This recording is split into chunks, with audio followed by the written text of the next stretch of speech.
Chapter 8 today, the newcomer.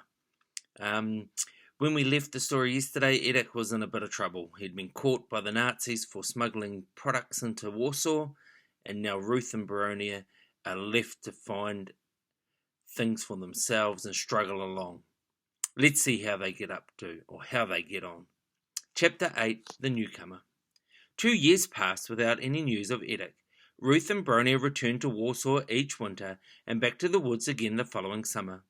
It was the summer of 1944. Out in the woods, they began to realize things were changing. Day and night, the air was full of planes.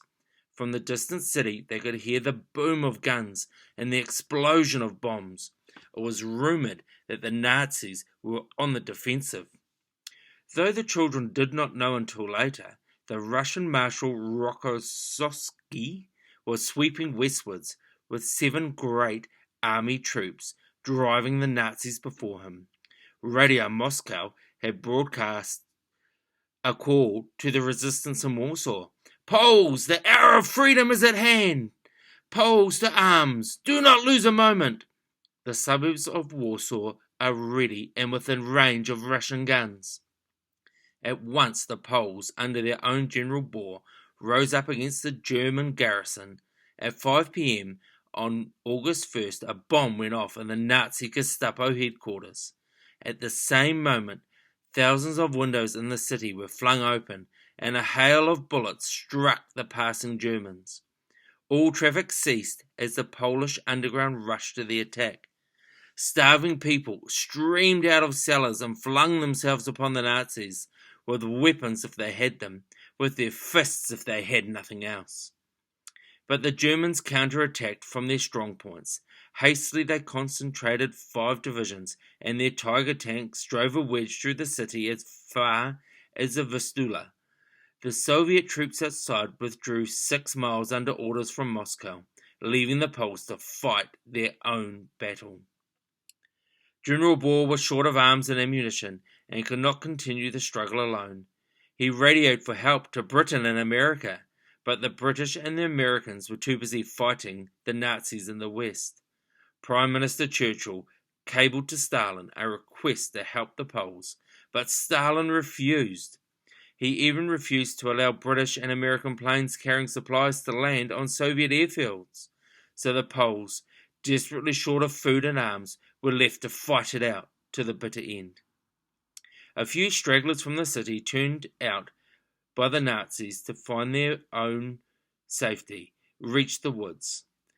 From then, Ruth learned of Nazis having to fight for every inch of ground, of Poles tearing up the pavement slabs and using them as barricades in the streets, and of a message sent to the Pope by the woman of Warsaw.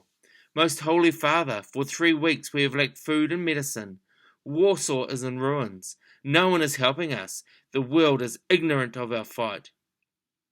On 2nd October, the 63rd day of fighting, when the defenders had no more ammunition left, Warsaw broadcast its last appeal to the people of the world. Without help, the struggle has become hopeless. God is righteous, and in his omniscience, he will punish all those responsible for this terrible injury to the Polish nation. Too late to save the gallant defenders, Stalin changed his plans and ordered the Russians to march. By January 1945, the Nazis had gone and Warsaw was in Russian hands. Because of the fighting, Ruth and Baronia had put off their return to the city till as late as possible. They had left it till winter had already set in, and cold and hunger drove them and the other families from the woods. A rude shock awaited them. The Warsaw they had known and lived in all their lives had vanished. The old town had been wiped out, and there were no streets left. Food was shorter than it had ever been, only a little flour, fat and sugar, no milk at all. Luckily there was water. Though the mains had been damaged, fresh wells had been dug. Somehow they found their way to a cellar that had been their home for 2 years. There were signs that it had been occupied during the summer, then abandoned. The chairs and beds had all gone, probably used as firewood, and the table was broken. There was a dark hole at one end, which Ruth found to be the beginning of a tunnel. It led under the street, joining up with other cellars, other homes. Because of the firing and bombing, nobody had used the streets unless they had to.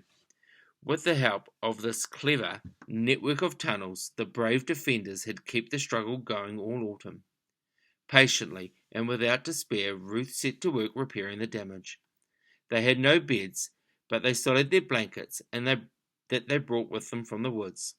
Friends provided them with sacks to sleep on. Some boys in Ruth's class mended the table and the chairs from boxes. When all was as straight as she could make it, Ruth started up her school again. Some 16 children were squeezed into the cellar. Lessons were always under cover now. One day, something happened which was to change the whole course of her life, and to give hope to her flagging spirit. It was a sunny day, and for once there was no firing. The children were out of doors playing a game called Air Raid Alert. One of them would cry alert and count up to 50 while the others ran for shelter before he shouted, "Stop!" Anyone who had not found a hiding place by then had to lie down and pretend to be dead. Suddenly Bronia, who was very proud because she had never been dead yet, came running down to Ruth in the cellar. "There's a boy lying down outside, and he won't get up," she cried. "Tickle his ribs," said Ruth. "I don't think he can get up," said Bronia. "Who is it?" "It's not one of the class. I've never seen him before." Ruth went out to investigate. Lying on a heap of rubble, she saw a ragged boy who might have been any age between 9 and 13. His cheeks were thin and pale, and his eyes were closed. A mangy rooster, with more bone than feather, stood by his head and squawked at anyone who went near him. Ruth chased the rooster away and knelt down beside the boy. "Does anybody know who he is?" she asked the ring of children round her. Nobody did. "He looks ill and starved," said Ruth. "Yankel, will you help me lift him down to the cellar? And Eva, please find him something to eat, some soup if you can get it." They carried him down to the cellar and laid him gently on the sacks. After a while, he opened his eyes. "Where's Jimpy?" he said. "We'll find Jimpy later," said Ruth. "I think you must have fainted. You'll be all right in a minute." "I want Jimpy," said the boy. "Perhaps Jimpy's the name of the rooster," said Bronia. "Yankel, go fetch the rooster," said Ruth. "No fear, he's bitten me twice," said Yankel.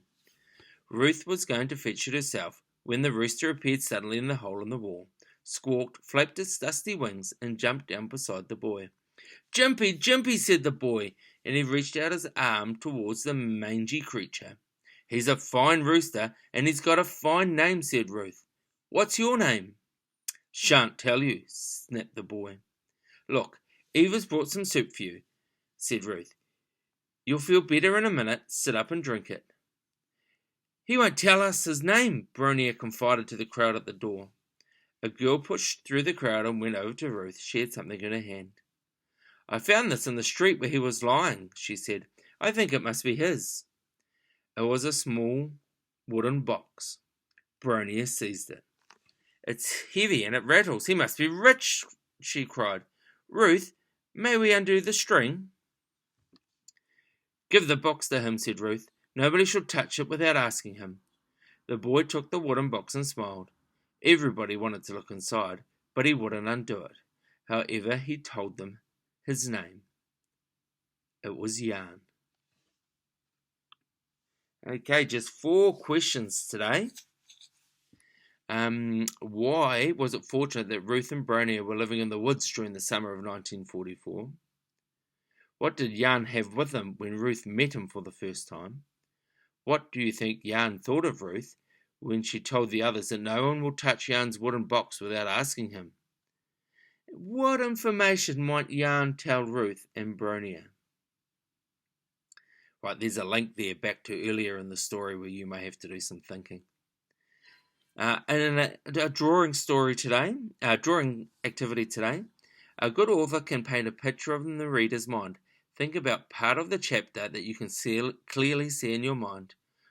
Draw your image of what you saw in your mind. Use as much detail as you can. We had some really good pictures today from what happened to Edict, so let's see if we can get some more going. And then I can put them up on the blog. Righto everyone, Chapter 8. Have a great day. Work hard, and I look forward to seeing your work.